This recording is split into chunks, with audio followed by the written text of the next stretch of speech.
wants to spend more than President Obama did, just like he wants to spend more on defense contractors. Because this $60 billion has enabled Congress to fund Pell Grant increases for a decade and to guarantee that the tuition tax credits middle-class families get to send their kids to college will be funded for 10 full years. So what's the Romney position? Repeal the bill, give the $60 billion back to the banks, don't fund the Pell Grants and the tax credits, raise the cost of student loans, and make them harder to repay. Now, if you want that, you should vote for Steve King and Mitt Romney. If you don't, you better vote for Kristen Vilsack and Barack Obama.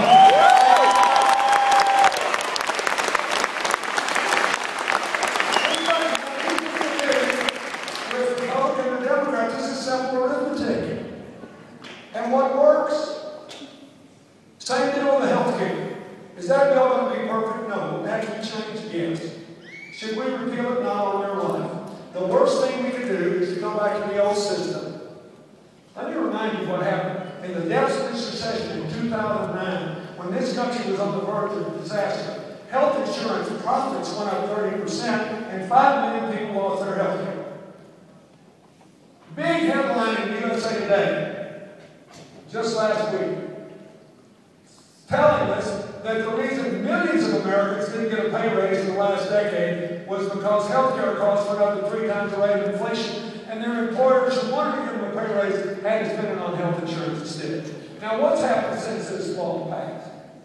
First, because of the requirement that 80 to 85% of your health insurance premium go to your health care, not profits or promotion, insurance companies are lowering their rates, and people have gotten $1.3 billion in health care rebates from their insurance companies, including over 100,000 families here in Iowa.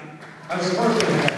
Second, because the law has a lot of incentives to start paying medical providers for performance instead of by separate procedures, for 2 years in a row, the health inflation rate's been 4% or less than half of the previous decade. That's the first time it's been that low in 50 years.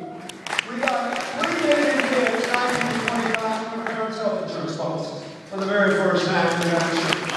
And next year, we're going to be over 30 million Americans with pre-existing conditions getting health insurance for the first time.